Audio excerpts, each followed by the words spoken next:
think some people say that hip hop has died, or it's suffering a death. Yeah. Is there anything that you see now that is like that baby? Very interesting question. I think potentially there could be something. I see that the new generation, some of the new generation, idolizes what we did in the 90s and tries to bring it back. If you listen in certain records you hear, but the majority of the radio is basically R&B that don't sound the same and hip hop that doesn't sound the same, and when we did it, it was real. It was actually original style of hip hop making, like records. You know what I'm saying? Like it was a style we owned. You know what I mean? But it was also real music, and today it's just a little different from what we did. You know what I'm saying? A lot different. Lyrical content is not as good as what we had to say. And that's important because now, being older, having kids and stuff, I'm a father and everything like that, and my kid gets out of school, I want to pop on the radio and it's safe, you know what I mean? But it ain't unless you have satellite radio and you could make your own choice. You know what I'm saying? But otherwise than that, though, to sum up, I think there could be. Music, the world turns, music changes, it keeps changing. Yeah. So hopefully it can change back to what's real. Yeah. Not to what we did in the 90s. Yeah. We're not going to kind of repeat those great records we made. We can't. Yeah, we could only do what our soul, allows us to do. Well, there's some talk of like in this question of what is real hip hop and what is not, that you can't just make a diss record anymore. Like people are criticized for not. Well, they don't know how to do it. Like if you came up in hip hop and listened to battles, they were done respectfully. You know what I'm saying? Like it started with like Kumo D, Busy B, and then as rap and everything elevated, then you had LL going at Kumo D and Ice-T and everybody going, but nobody talked about hurting one another. Yeah. It was just about, yo, I'm better than you, yo. You know what I'm saying? Like it was about that. And now people getting personal with you, in the battle, they going at you. Yeah. You know what I mean? Straight up getting crazy gunplay talk. Right. Off your head, I'm standing like all of that. Plus doing their homework on things that may have happened to you in real life and expressing that. Just getting real personal with you, man. You're making it real hard to, make rap a joyful place, hip hop a joyful place. But there's always still a road on the side of the road everybody's on. There's always a little secret road right here. You know what I'm saying? That's how I see it. I like that. Yeah. You know what I mean? I mean, there's like the new young generation is like there's no real leaders. Yep. Can I say that Absolutely. safely?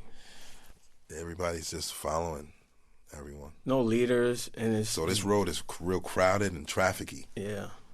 Compared to this one. Lack of before it was a lack of at least a father in the home, and now like moms are barely there. So you got grandma. Some unfortunately, and some just irresponsibly. Yeah. You know what I mean? Yeah. So it's really it's kind of hard to place blame for these kids taking the position that they take. When they have to discover the world truly on their own. And in the world of an art form or occupation that they can make a lot of money in. Yeah. Then after 9/11, everything just got, it wasn't nothing realer than that day right there. Yeah. Nothing. You know what I'm saying? Like that was the serious wake-up call. And, ever seemed like people just changed after that. You know what I mean? Like everything. Music, more people more angry, don't want to can't even listen to the radio, watch TV. You got a bunch of reality shows that's just like degrading women and our kids. And, little kids are seeing that. Mm-hmm. So you slapping hip hop on it. You've always, at least one of the dynamics I really love of you and CL was just that it was like you guys were teaching. The music, the whole everything was just well architected. Yeah, like it's a building. A strong building. Yeah, like the Guggenheim or something. You know what I mean? Like, and I mean, CL is one of my favorite rappers just because his wordplay is crazy. His cadences is just, smooth, but then rough and hard at the same time. It just street edge. Yeah, street edge. And a lot of dazzle, but you make songs that make you think. And just hearing you talk about 9/11 and just the world changing, I feel like there was a huge lesson. And I would think that after that the music would be a bit more real. But it seemed like it just went to more fantastical, just like, I don't know what to call it. Is fantasy, some of it, or... It's sad when you listen to some of it, and it's like, wow, man, this is a huge change because, I've seen a lot, man. Yeah, that's what I'm thinking. So you're still working, though. What I mean? So it's just, you're in a position where you have artists like Joey Badass or just a whole bunch of different, even Kanye, who has like his arms stretched across the world. And really, if there's any representation of hip hop, you know what I mean? Like, he's very keen too, like with what he knows. So I'm just thinking, with the records that I know you stay recording. You came in here with your equipment, sitting right there. You're just ready to hit the studio right after. Yep. Are you able to direct some of the Mac Millers, the Ab-Souls, or whatever? Oh man, with that same conversation that maybe you and Corey had, like this is the design of what the thought should be of the song. You know what it is? It's with the certain dudes that's reached out, like the Pusha T's, the Kendrick Lamars, the Ab-Souls, the Mac Millers.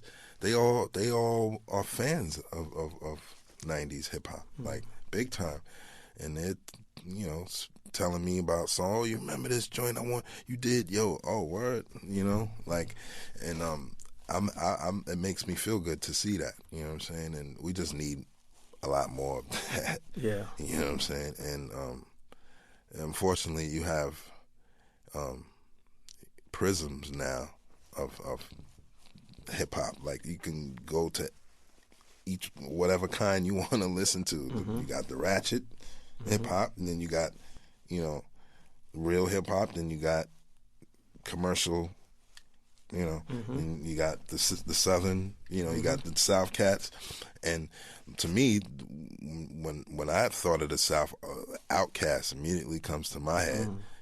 Those to me were the realest cats I've heard come out of the South, and Ludacris. You know what I'm saying? On the spit tip, like.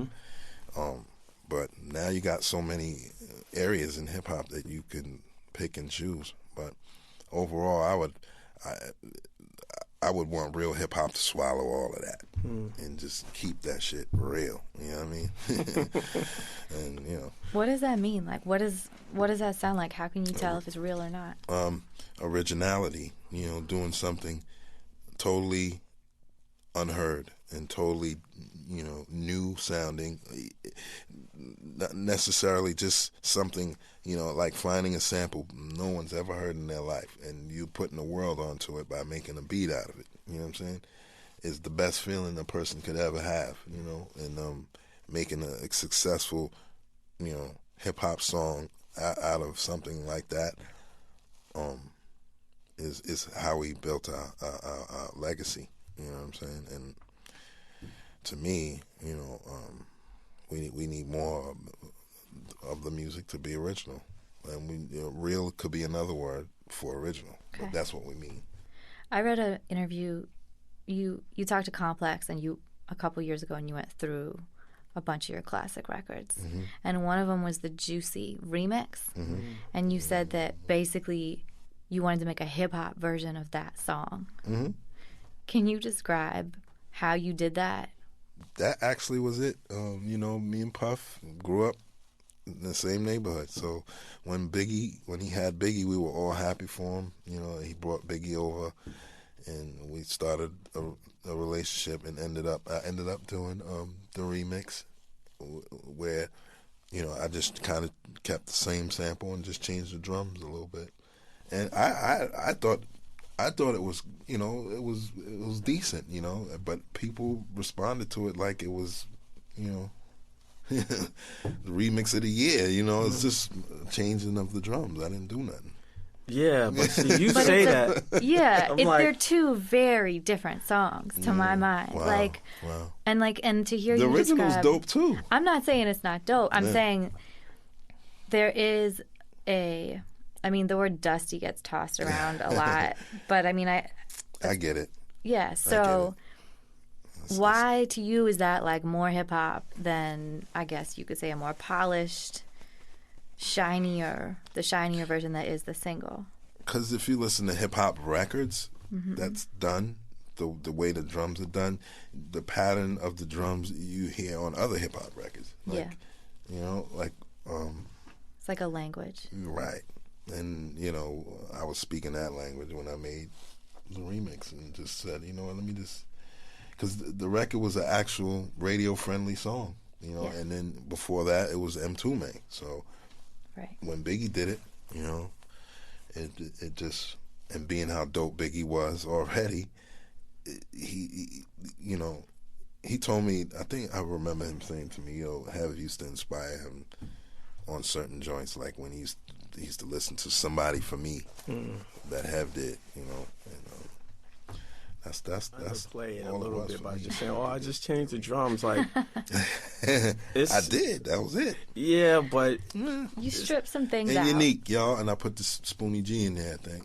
But that's hip hop. Yeah, that's why. That's what I was explaining to him.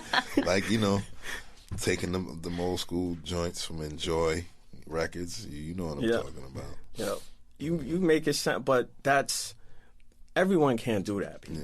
Yeah. Like, it's technique, it's understanding, the culture, understanding the feel of everything, but everyone can't do that. No matter what school you go to, it's something that you have to be anointed by the Creator, to really be able to architect something as simple as you just saying, I just changed the drums. Like, there's a choice of drums, and for remixes specifically, like, to me, I don't think anyone's mastered a remix the way you've mastered a remix. Like Shut 'Em Down, the DOS Effects, just some in. Yeah. I was like, I was always into like trying to just blow out the original. You know what I mean? Yeah. Like on some, when I started doing them remixes, man, I was like, all right, because I think I was, coming off of working with Hev and making dope joints with him. Then boom, just started doing them remixes, and then that's when Pete Rock, CL Smooth started actually, and I was just on it. I was like, everything was hip hop to me. Like, I would hear the original version and just say, all right, now I would hear music in my head just all going at the same time. So I would try to emulate what was going on in here. Same way James Brown did when he was thinking of Funky Drummer and trying to tell his band members, yo, play it like this, yo, this is what's going on in here. And that's how it was for me with the remixes. And remixes are like crazy. Thank you, sir. Like, thank you. It shifts. It's something that I totally rely on when in DJing, when you want to just, like really, especially, well, I guess I was going to separate the U.S. versus like Europe or Asia, but I just know in Europe, there's certain frequencies that resonate with them just a little bit differently, even now, 20 years later, so, it may be a kid that might have just been born in 1992, 93. True. So, like, they maybe one no clue as to what this music is that's going on. Yep. You know, good and fathers know good music. They're gonna teach their kids that. Absolutely. But yeah. you know, you go into the club, they don't know what the Just a Man original, let alone a remix, never, and it's like yeah. they're straight confused because they never heard this before. But it's just them frequencies. When the scratch is just top of the song, just comes off, and then it drops. And I watch the room, and I'm like, they were a little annoyed at first, and now, but the feeling of the music just has captured their bodies, and they're just like going with it. And you don't get that with original songs, let alone, you know, the remixes that are being coined as remixes now. Are you still excited about getting remix jobs? Do you still do them or not so much anymore? I'm not really excited no more, but you know, remixes didn't really count then when I was doing them. They you know, it wasn't. You don't get publishing for remixes, right? You know what I'm saying? Those were just. I was just saying, okay, let me just showboat a little bit and show people I can do them joints, and then you know, later, like now today. I guess it's cool to bring back the sound of it, you know what I'm saying? But they don't count. Today you got to make it count. You got to make the hit song. You got to make a hit record. You know what I mean? So you get that conversation a lot. Is that like I get that from publishers a lot. Yeah, The conversation. We're talking business now. And if you're now really checking in and really paying attention to the interview, the business aspect of the music business definitely plays a role into and what just you're doing. Like we all had questions about publishing later on in life, like now, because when we were young, we had no clue on what we was doing. I've never seen a check beyond 6 zeros in my entire life. You know what I'm saying? And you know, then we just didn't care about that. All we cared about was that. You know, wow, money. You know, just the normal things that come with the music business. But now that it bit us in the booty a little bit, you know, so to say. But to learn about our music and owning our masters, all that's important. You know what I'm saying? We didn't know that then, but now we do. And it teaches you a valuable lesson about how you proceed in the music business. Your solo records, are you putting them out yourself? Yeah. Independently. Yeah. So it's good because you don't have to worry about nobody recouping nothing. You know? Recoup was the big deal back in the major label days. You know? Still now. Yep, right now too. Missing a couple royalty checks behind. Well, that video. They got people out there that find stuff like that now. That video, you guys forgot about that last video. Still ain't recouped this side of the deal. Did you know you had this much money out there, such and such and such and such?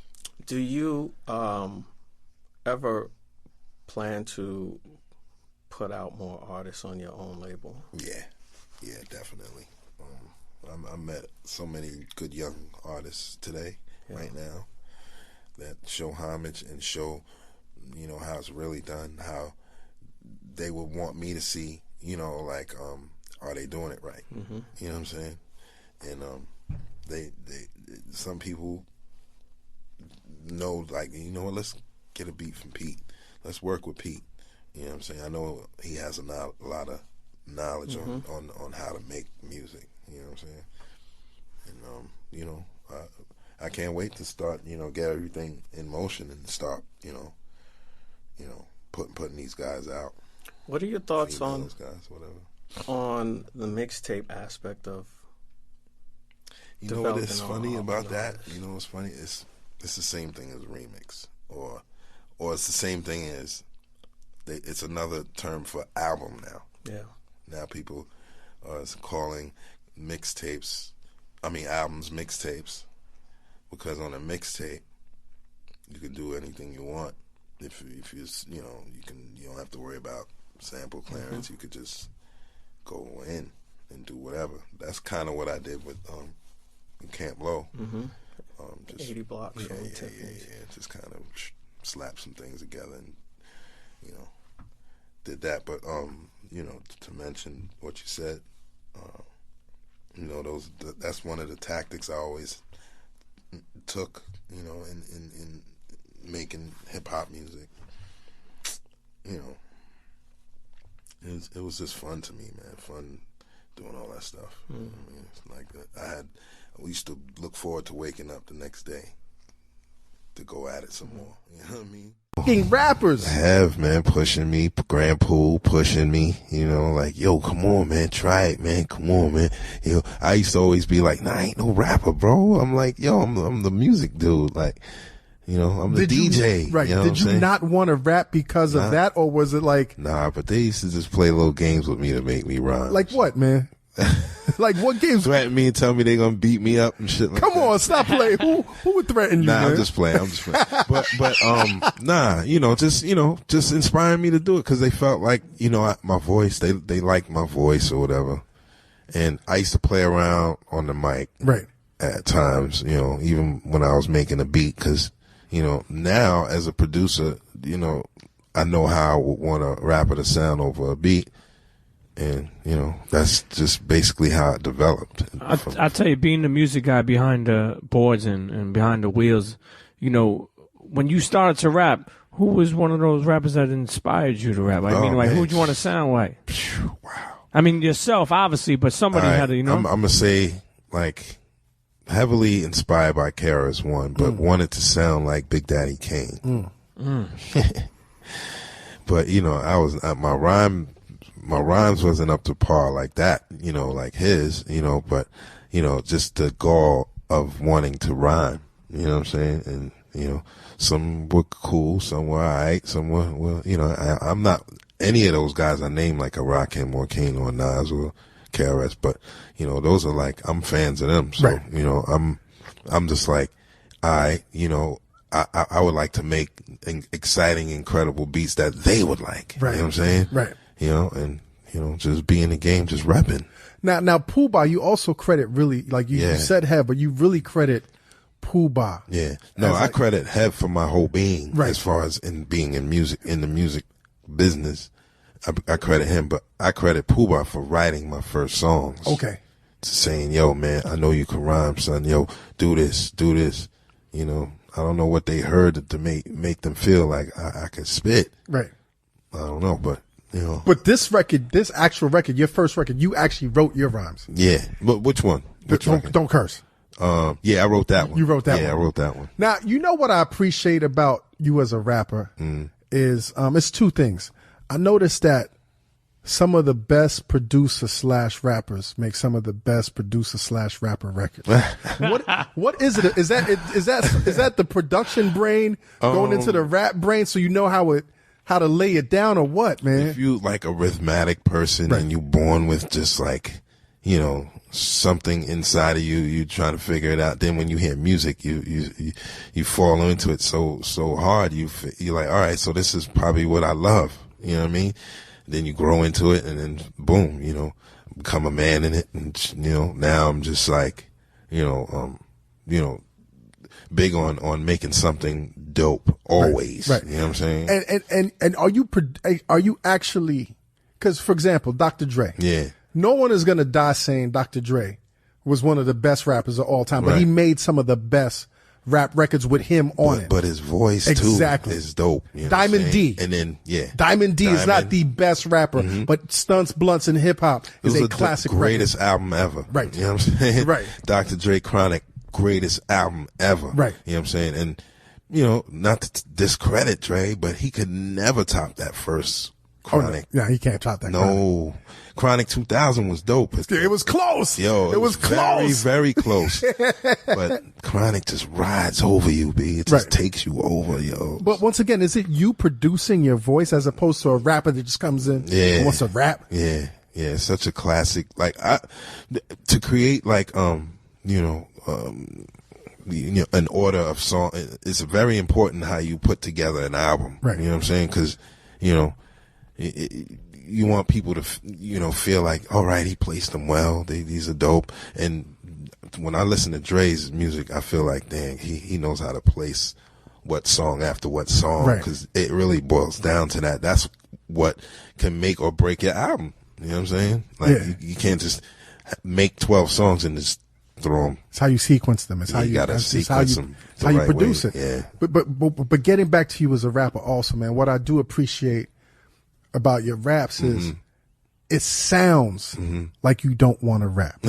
And it sounds like you're not rapping. That's and funny. that shit comes off really smooth. And it actually almost reminds me of Positive K. You know how Positive K had a But he was real dope, though. lazy kind of Pos- flow, Pos but you was ill. could not fuck with his flow. Yeah, nah, son. He was ill with it. You know, Paz K was one of them dudes that was like, him and Pooh was like the perfect match, Right. on a song. Because it's so laid back. Yeah, they kind of the same way. One dude is from Brooklyn and one is from New Rochelle. Right. You know what I'm saying? And that's right next to Mount Vernon, where I'm from.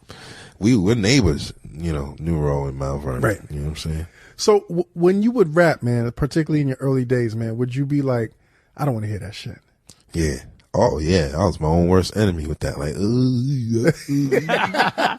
don't like the way I sound. Here go on my this pot, one. turn it down, right? Yeah, you know what I'm saying? Like, I think when I was working on the main ingredient, I was cool. And then Mecca and Soul Brother too, but Soul Brother #1 I had to get used to. And then Hearing yourself. Yeah, you know what I'm saying? It's always like that. You know, some people are confident in what they sound like. Me, I was like, I had to work myself to a point. Right. You know what I'm saying? Now,